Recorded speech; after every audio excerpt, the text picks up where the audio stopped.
قل يا أهل الكتاب تعالوا إلى كلمة سواء بيننا وبينكم بسم الله الرحمن الرحيم إن الحمد لله نحمده ونستعينه ونستغفره ونتوب إليه ونعوذ بالله من شرور أنفسنا ومن سيئات أعمالنا من يهده الله فلا مضل له ومن يضلل فلا هادي له وأشهد أن لا إله إلا الله وحده لا شريك له وأشهد أن محمدا عبده ورسوله أما بعد. Tirons une conclusion. Tirons, Inch'Allah, enfin une conclusion définitive, catégorique, finale. Quelle religion faut-il suivre entre l'islam et le christianisme? Puisqu'on a pu voir, alhamdulillah, que le message de Mohammed et de Isa, c'est-à-dire le message de Mohammed et de Jésus, est identique, similaire et semblable. Dans le mode de vie, dans le mode d'adoration, ainsi que dans la croyance et dans les rites.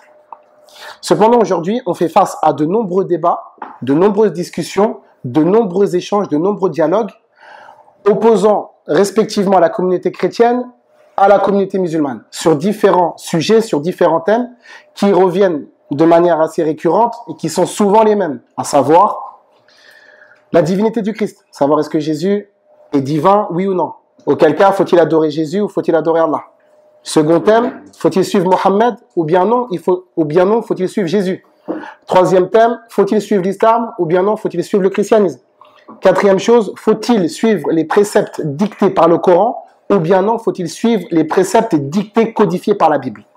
Voilà, de manière courte, brève et résumée, l'ensemble des débats qui peuvent animer les différents réseaux sociaux, les différents débats filmés, etc. Ce qu'il faut savoir, c'est qu'il y a un certain nombre de points où nous sommes d'accord avec les chrétiens.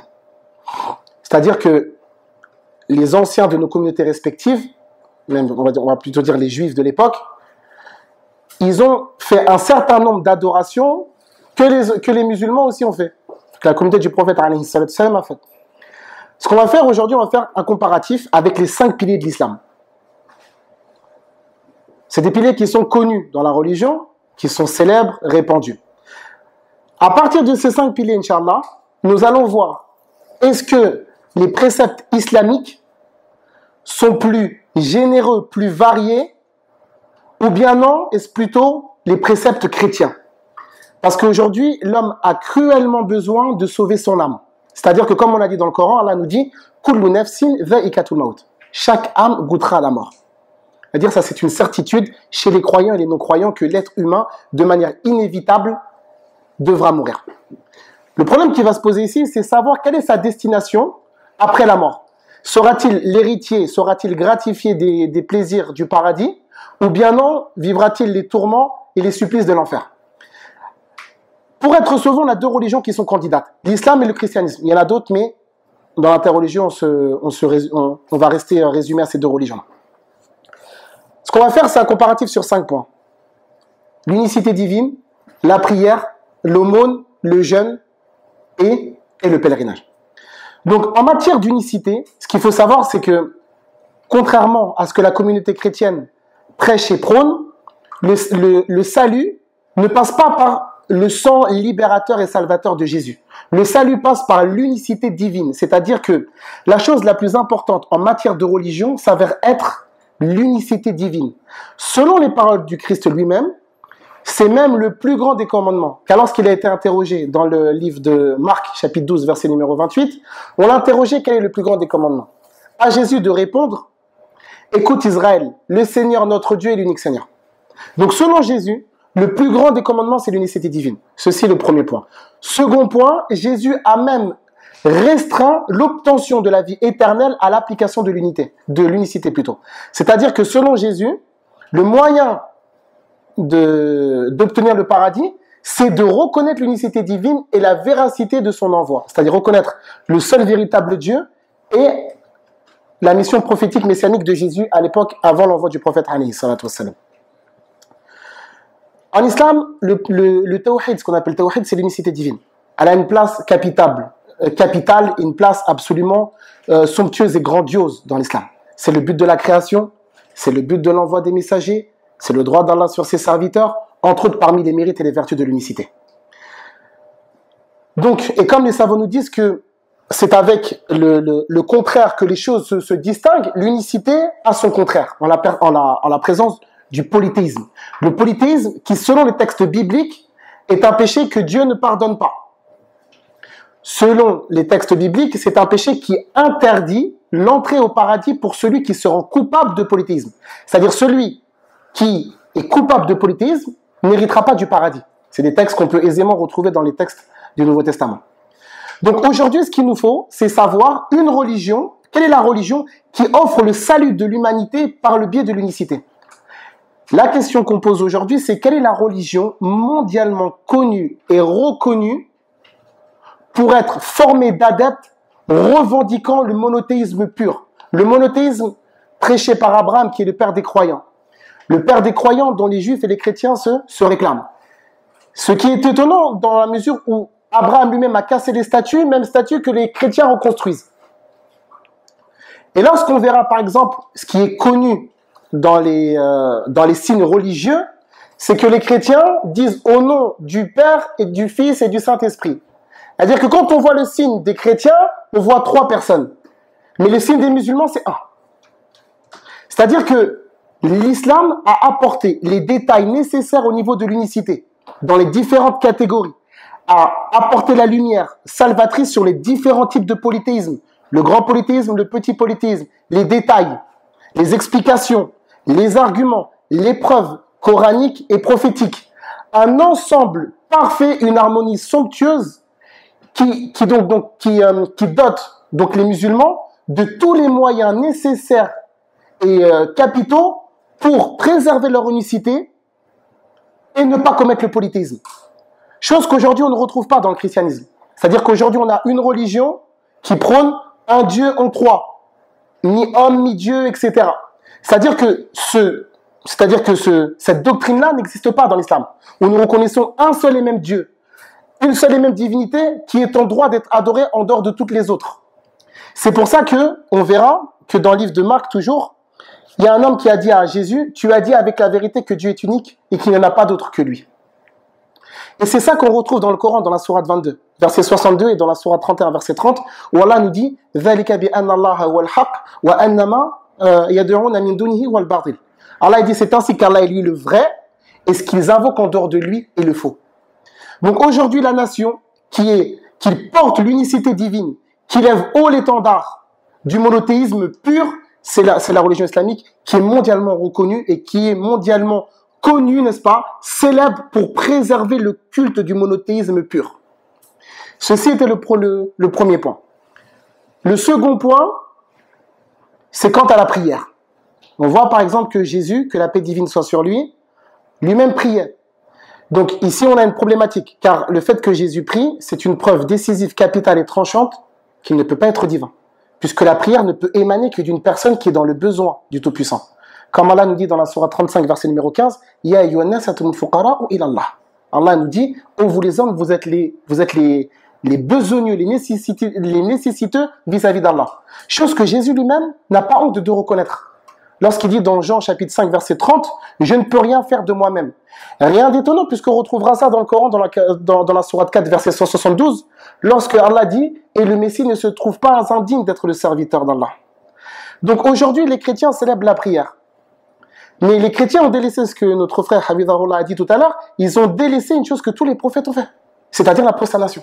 Quand on regarde dans le livre de Genèse dans la Torah, dans le livre de Genèse chapitre 17 verset 3, Abraham s'est prosterné. Dans le livre de Josué chapitre 5 verset 14, Josué s'est prosterné. Quand on regarde la même chose dans le livre de Psaume 95-6, on voit aussi qu'il faut se prosterner. On retrouve la même chose que les enfants d'Israël se prosternaient. Dans le livre de Nombres chapitre 4 verset 31. Moïse lui-même se prosternait. Dans le livre de Exode chapitre 20 verset 6. Aujourd'hui, les chrétiens ont délaissé cela. Jésus lui-même, le modèle phare et le modèle par excellence, lui-même se prosternait.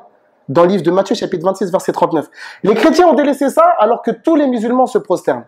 Plus que cela, l'islam a différents types de prières, c'est-à-dire en dehors des 5 prières obligatoires que nous avons, je tiens à souligner une chose. C'est que les musulmans ont 5 prières obligatoires quotidiennes par jour. Les juifs de l'époque en avaient 3. Jésus lui-même se soumettait à ces prescriptions-là.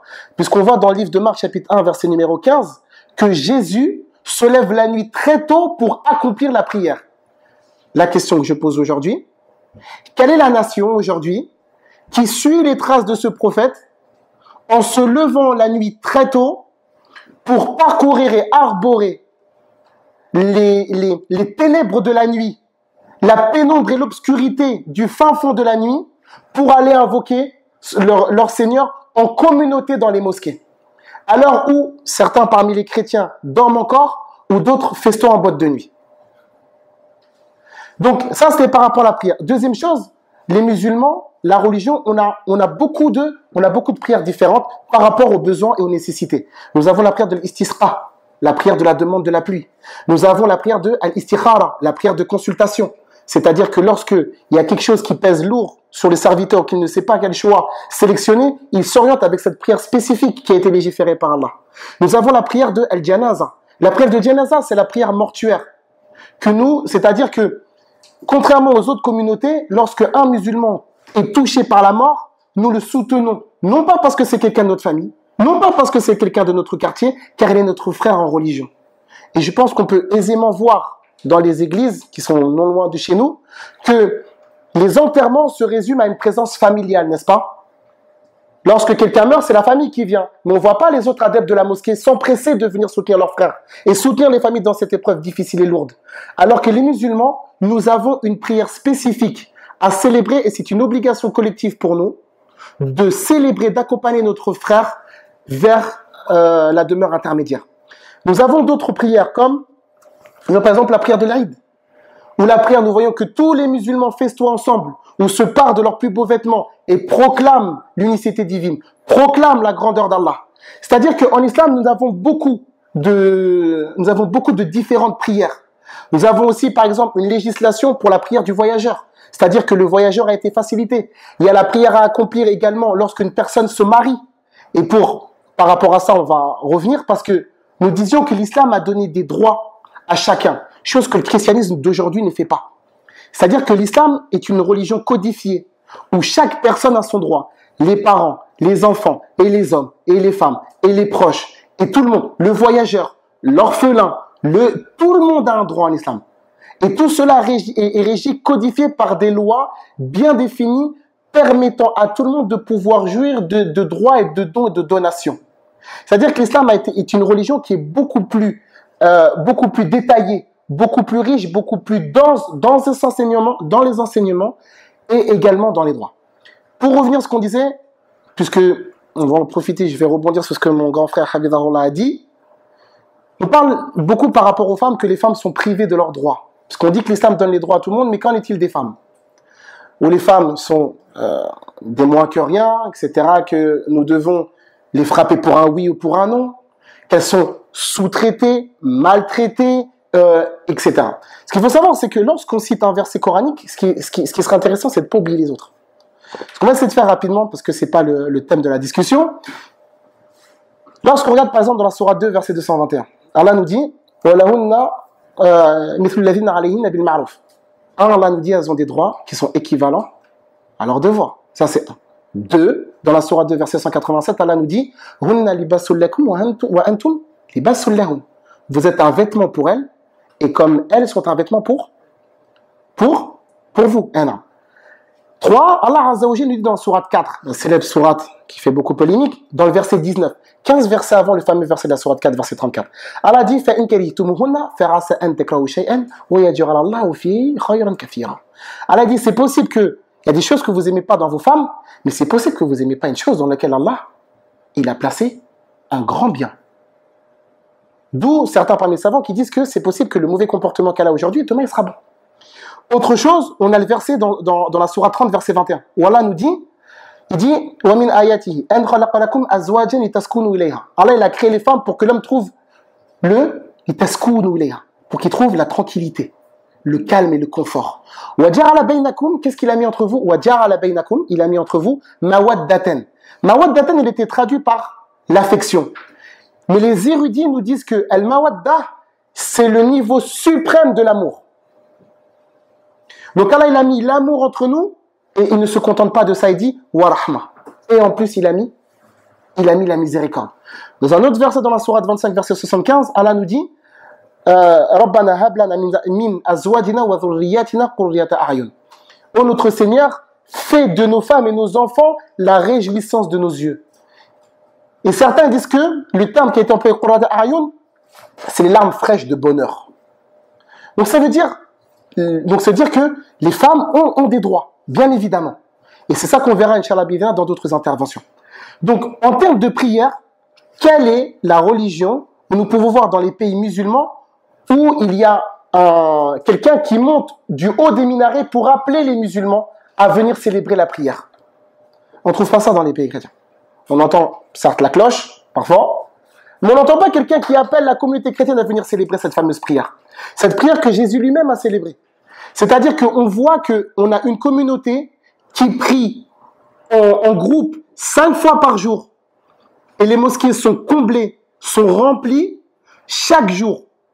Et chaque jour, on trouve les musulmans qui se retrouvent. Les musulmans qui font connaissance, qui s'assemblent et qui prient tous les pieds les uns contre les autres. Et c'est ça qu'on va voir, qu'à l'époque des Juifs, ça ne se passait pas comme ça. Il y avait une différence ethnique et raciale, qu'on verra ça dans le 5e pilier. Donc ça veut dire qu'on trouve qu'on a une religion qui, dans les obligations, est riche, dense et vaste. Le 3e point, c'était par rapport à l'aumône. Jésus nous a dit, que la paix divine soit sur lui, de donner l'aumône. La question, à qui? Quand? Combien? Parce qu'à l'époque des enfants d'Israël, il y avait tout un tas de législations, à savoir combien, etc. C'est-à-dire qu'en islam, on a ça. On a des catégories de personnes, où des personnes sont prioritaires devancières. On a les personnes, par exemple, les gens de notre famille, les parents, etc., les proches. Tout cela est codifié. Lorsqu'on donne l'aumône légale, par exemple, la prière, enfin l'aumône qu'on donne zakat al-mal, l'argent qu'on doit donner aux pauvres. Nous avons dans la sourate 9, verset 60, nous avons toute une liste de personnes qui sont donc méritantes et qui doivent prendre cette aide-là. C'est-à-dire que l'islam a codifié sa religion. Dire nous avons des codes, nous avons des lois. Ce n'est pas une adoration générale, comme les chrétiens nous disent, ils prient mais ils n'ont pas de règles. Ça veut dire qu'on voit, ils ont la prière à notre Père, mais on voit que certains lèvent les mains, certains mettent les mains comme ça, certains se prosternent, certains s'inclinent. C'est-à-dire que chacun fait un petit peu, malheureusement, à sa sauce. Je pense que je suis pas dans l'erreur en mentionnant cette chose-là. Alors qu'en l'islam, on voit pendant la prière une harmonie parfaite, où tout le monde s'incline en même temps, se relève en même temps, et on voit les prières à la Mecque. Quand vous voyez les gens qui se redressent tous ensemble, c'est des choses qui donnent les larmes aux yeux aux gens qui voudraient voyager là-bas. C'est-à-dire, c'est des choses où il y a deux types de personnes à Mecca. Il y a les personnes qui sont là physiquement, et il y a leurs frères qui sont là spirituellement. Simplement par voir l'osmose qu'il y a justement dans ces lieux de prière. La 4e chose, c'est par rapport aux jeûnes. Il y a certains parmi les chrétiens qui jeûnent. On voit par exemple certains qui jeûnent le carême. Mais aujourd'hui, il n'y a pas de règle définie pour le carême. C'est-à-dire qu'on voit, il y a des chrétiens qui jeûnent de cette manière, d'autres qui jeûnent d'une autre, etc. Chacun fait un petit peu sa religion. En islam, on voit, et là je pense que tout le monde le sait, en ce moment, tout le monde a les yeux rivés vers les pays musulmans pour savoir le top départ du mois de Ramadan. Ce mois pendant lequel l'ensemble des musulmans vont jeûner. Nous allons commencer à jeûner ensemble parce que nous avons des règles qui nous ont indiqué cela. Nous allons rompre ensemble dans nos mosquées où tout le monde de chaque horizon, de tous les continents seront là et vont rompre en frères, en famille. Et nous allons célébrer après cela la prière. S'en suivra de ça de la prière de Tarawih. Les prières nocturnes pendant le mois de Ramadan où les mosquées sont combles, les mosquées sont pleines à craquer et on est obligé de pousser les gens dans les mosquées pour les éviter de prier dans la rue. Ou lorsque les musulmans disent Amin, les murs de la mosquée tremblent. C'est-à-dire, on voit cette communauté qui vit son mois de Ramadan, cette communauté qui porte ses adorations. Tout le monde pendant le mois de Ramadan revient. Je pense que vous pouvez voir dans les mosquées, vous voyez des gens que d'habitude vous ne voyez pas. C'est-à-dire que cette adoration ouvre les cœurs de tout le monde, le pieux comme le moins pieux, où tout le monde revient. Tout le monde jeûne et on est tous ensemble. Et on a nos règles, on a nos lois. Et on voit pendant ce mois-là que le Coran est récité partout dans le monde. Dans toutes les mosquées, vous trouvez quelqu'un qui a mémorisé le Coran d'une manière intégrale. Le Coran est un livre préservé, est un livre sauvegardé. C'est-à-dire qu'il est préservé, comme Allah le dit dans la sourate 29, verset 43, dans les poitrines de ceux qui ont reçu le savoir.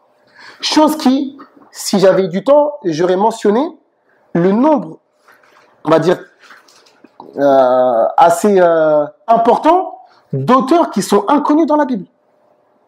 Dans la Bible, on a des auteurs qui sont inconnus. Par exemple, l'évangile de Matthieu, selon certains parmi les érudits, ils nous disent qu'on ne sait pas qui c'est qui l'a écrit. La même chose pour Marc. La même chose pour le livre de Abdias, on ne sait pas qui c'est qui l'a écrit. La même chose pour le livre de Hébreu, on ne sait pas qui c'est qui l'a écrit. La même chose par rapport au livre d'Esther, on ne sait pas qui l'a écrit. La même chose par rapport au livre de Amos, on ne sait pas qui l'a écrit. C'est-à-dire que non, le Coran c'est un livre préservé et personne ne peut altérer le Coran. Parce que le Coran, il est mémorisé, protégé et sauvegardé et sera récité mondialement dans chaque mosquée. Donc c'est là où on voit que, en termes de jeunes, dans la communauté musulmane et dans la communauté chrétienne, vous voyez bien que les deux communautés ne vivent pas ce mois de la même manière. C'est-à-dire que on n'a pas la même sensation, il n'y a pas le même émoi, il n'y a pas les mêmes vibrations lorsque la communauté chrétienne célèbre le carême et lorsque la communauté musulmane célèbre le ramadan. Je pense qu'on est d'accord par rapport à ça. Le dernier point, pour pas faire trop long, Inch'Allah, parce que le temps qui nous est imparti il est assez restreint, c'est par rapport au Hajj, par rapport au pèlerinage. Lorsqu'on voit dans la Bible, dans le Nouveau Testament, dans le livre de Actes des Apôtres, chapitre 2, on voit que les Juifs célébraient le pèlerinage. Ici, il y a beaucoup d'enseignements, on va se concentrer sur quelques-uns qui vont être, Inch'Allah, en adéquation avec le thème.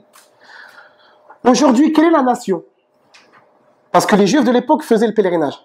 Aujourd'hui, les chrétiens nous disent qu'ils font le pèlerinage, mais aujourd'hui, les chrétiens, ils vont à Lourdes. Est-ce que Jésus il a été à Lourdes? Hein? Est-ce que c'est rapporté bibliquement que Jésus il a fait le pèlerinage à Lourdes, au Pierre ou au Kaaba? Là. Par contre, c'est rapporté que Mohammed, il a fait le pèlerinage. Et il nous dit dans le hadith, Khudhu anni manasikakum. Il a dit, prenez de moi vos rites. Et le prophète sallam est là, au milieu de sa communauté, et il leur montre comment effectuer le pèlerinage. Qu'est-ce qu'il faut dire? Les différentes adorations. Quelle est la communauté qui accueille entre 5 et 10 millions de pèlerins, où les gens se déplacent de partout dans le monde? Certains d'entre eux partent 3 mois avant. Ils partent à pied ou en monture pour se déplacer pour accomplir ce pilier fondamental et capital de l'islam. Où on voit des personnes de tout horizon. Et là, on voit ce qu'il a dit le frère Hafidhahullah, le message global, universel, mondial de l'islam. Chose qui n'est pas dans le christianisme, vu que Jésus lui-même déclare « Je n'ai été envoyé que pour les brebis de la maison perdue d'Israël ». Et qu'à l'époque, dans le temple de Jérusalem, il y avait un mur de séparation. Dans le temple de Jérusalem, il y avait un mur de séparation. Il y avait les Juifs et les prosélytes qui allaient d'un côté, mais les païens convertis au christianisme n'avaient pas le droit d'avoir accès. C'est comme si vous voulez, on avait un temple divisé en deux. On avait les Juifs d'un côté et les non-Juifs de l'autre. Alors que les deux appartiennent à la même religion. Les deux appartiennent à la même croyance, au même credo, à la même doctrine. Mais il y a une séparation ethnique au sein du même temple. Et cette séparation ethnique et raciale, Jésus ne l'a jamais abolie bibliquement. Alors qu'à Mecca, on voit des gens habillés de la même manière. Le pauvre, le riche, l'ingénieur, l'ouvrier, l'avocat, l'architecte. Tout le monde est habillé de la même manière. Avec le ihram qui rappelle le linceul, qu'un jour on va mourir. La chaleur étouffante de l'Arabie. Les gens, les uns sur les autres, qui célèbrent la pureté, la gloire et la louange du même Dieu, tous ensemble, et qui prieront tous ensemble. Chose qu'on ne retrouve pas dans la religion de Jésus, de l'époque du moins. C'est-à-dire que on voit dans les rites du pèlerinage que les musulmans excellent. On voit par exemple que on a des foules, des marées de gens qui se rendent pour adorer le véritable Dieu, la véritable divinité, la divinité de Abraham, la divinité de Isaac, la divinité de Jacob, qui suivent les enseignements de Mohammed alayhi salatu wassalam. Et le message du prophète alayhi salatu wassalam, comme cela a été énoncé précédemment, le message du prophète Mohammed est le même message que celui de Jésus. Les deux ont dit un. On voit dans la Bible que par exemple Jésus nous dit « Vous ne pouvez pas servir deux maîtres ». Alors la question qu'on pose, c'est si Jésus a dit qu'on ne peut pas servir deux maîtres, que dire de trois avec la Trinité? Et ce même verset, on le retrouve dans le Coran, dans la sourate 16, verset 51. Ne prenez pas de divinité. Jésus a dit que Dieu était unique, Mohammed l'a dit. C'est-à-dire qu'ils ont la même croyance, ils ont accompli la prière, ils ont accompli l'aumône, ils ont reconnu la véracité du seul vrai créateur. La différence, ce qui a été expliqué tout à l'heure, c'est qu'il y a des toutes petites différences en termes de législation. C'est-à-dire que Allah a donné et a fourni à chaque prophète une loi temporaire spécifique à sa nation, spécifique à l'époque, spécifique au lieu, spécifique aux besoins, spécifique à beaucoup de choses. Le prophète Mohammed a une législation qui est différente de celle de Jésus, mais les fondements sont les mêmes. Ils sont similaires. C'est la même chose. La différence qu'il y a, c'est au niveau des lois. La différence s'opérera uniquement là. Donc on terminera, parce qu'on va faire court, Inch'Allah, par le fait que la religion islamique a apporté davantage de précision, davantage de détails, davantage d'arguments de précision par rapport aux adorations, par rapport à la relation entre le divin et l'humain. C'est dans l'islam où on trouve la réelle réforme de l'être humain, le réel changement. Et on le voit à travers les convertis, on le voit avec ceux qui sont revenus vers Allah, le changement, la transformation, l'évolution de leur vie. Ce n'est pas seulement comme avancer comme certains de nos camarades chrétiens avancent des paroles qui sont, c'est des belles paroles, c'est des paroles qui sont somptueuses, éloquentes, mais qui malheureusement sont creuses de sens. C'est-à-dire de dire donne ta vie au Christ, par exemple. Ce qu'on entend. Ils disent donne ta vie à Jésus, mais comment donner ta vie à Jésus si lui-même l'a donné à Allah? Donc c'est-à-dire que on va voir, et ça peut-être qu'on détaillera ça dans d'autres interventions, Inch'Allah, que le message de l'islam, et on invite les personnes à la discussion, il n'y a pas de problème, Inch'Allah. Donc on invite donc les gens à la discussion par rapport à ça, que le message islamique a rapporté davantage de précision, davantage de détails, contrairement à la religion chrétienne qui a des enseignements moraux généraux, comme aimer le prochain, chose que chacun d'entre nous respectons et observons. Je vous remercie de votre attention. Subhanakallahumma wa bihamdik, ashhadu an la ilaha illa anta, astaghfiruka wa atubu ilayk.